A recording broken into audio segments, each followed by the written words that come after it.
You ever walked into a room and felt invisible? No one turned. No one paused. Your presence just dissolved. It's not that you were weak. You just didn't register. Because presence isn't about volume. It's about gravity. And the truth is, some people shift the energy the moment they enter.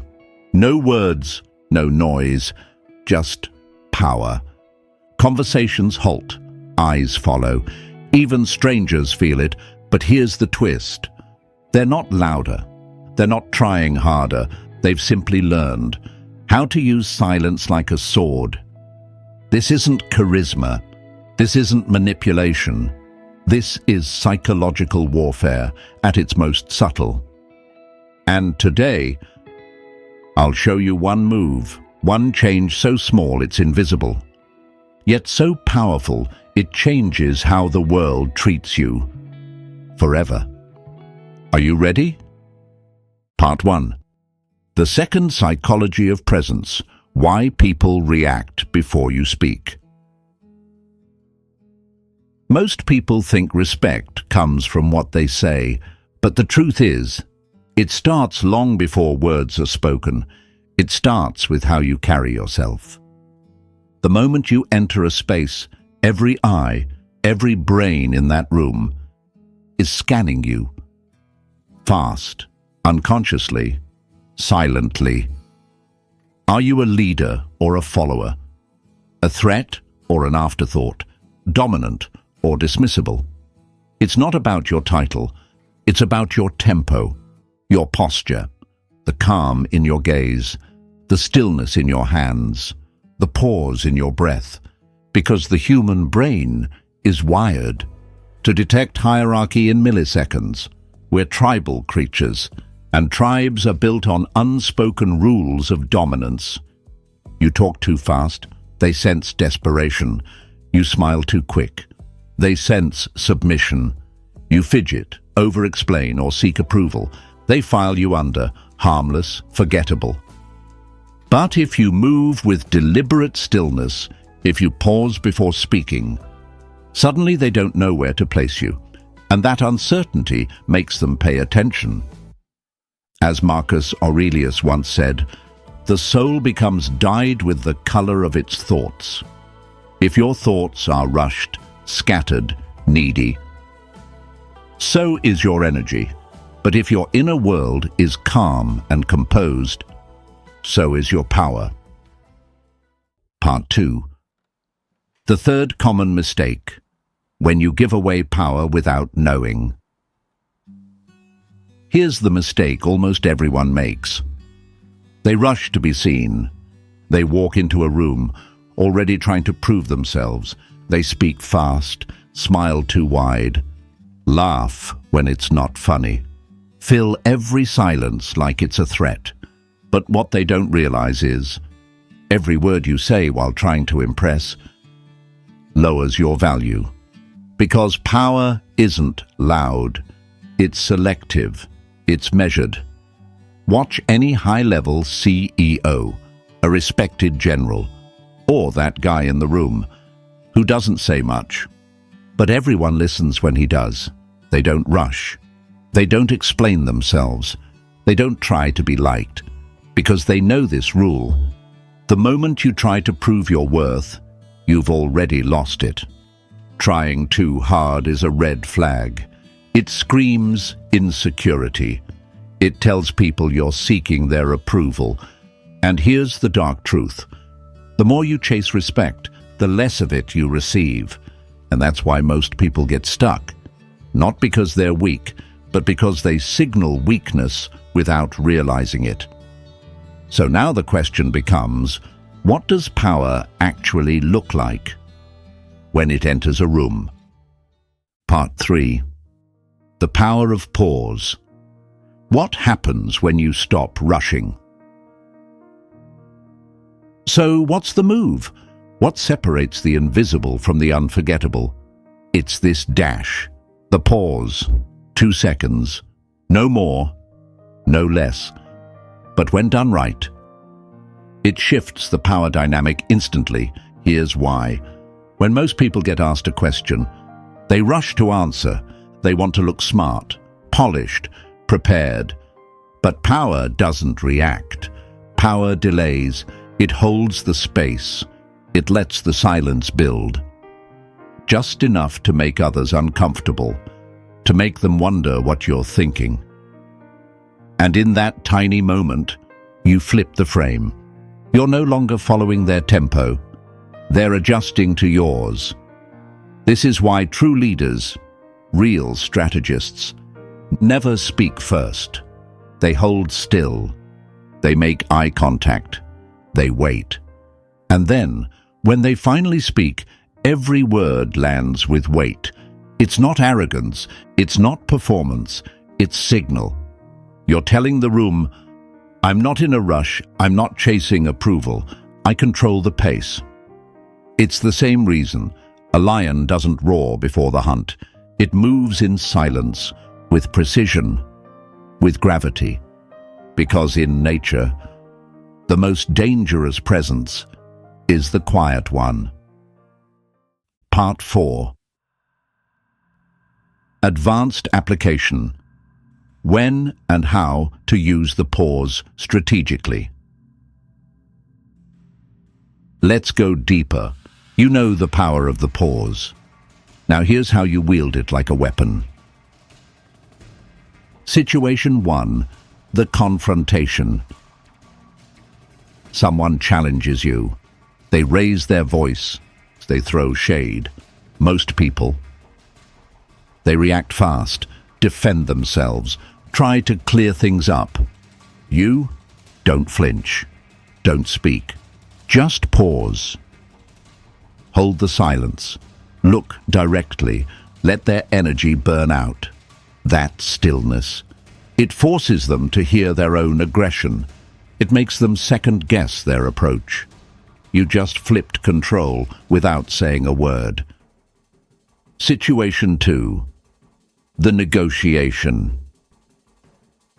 Someone gives you an offer. They expect a fast response. Silence makes them nervous. And in that silence, they start talking again.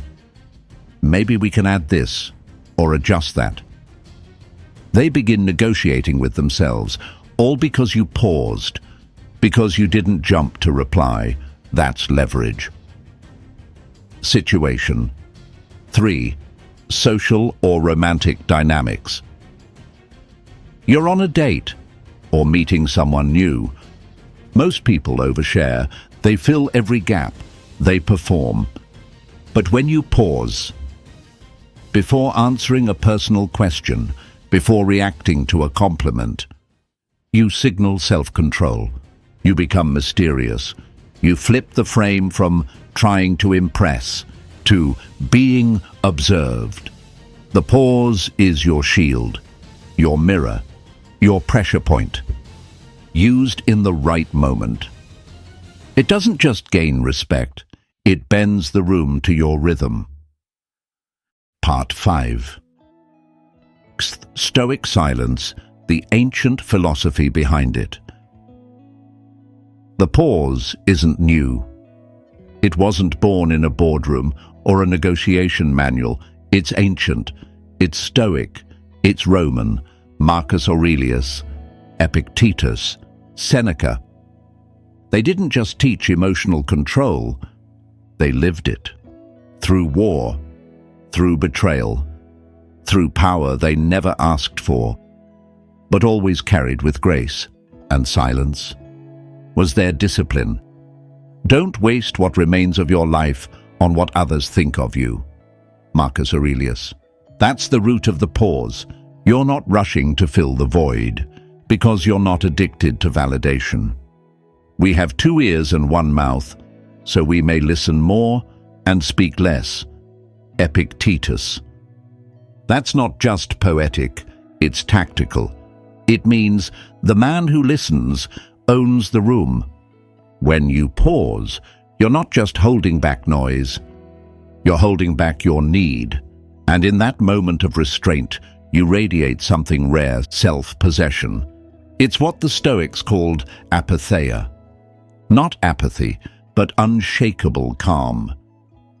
The world is loud, desperate, constantly seeking attention, but you pause, and the world begins to wonder why. Part 6. Inner shift. Why mastering the pause changes you first. Here's what most people miss. The pause doesn't just change how others see you, it changes how you see yourself. Because when you stop rushing to respond, when you stop reacting just to fill space, something subtle happens inside. You stop being the one who chases moments and start becoming the one who creates them. You begin to feel your own center, your own rhythm, your own authority. The pause rewires your nervous system. It trains your body to stay calm under pressure.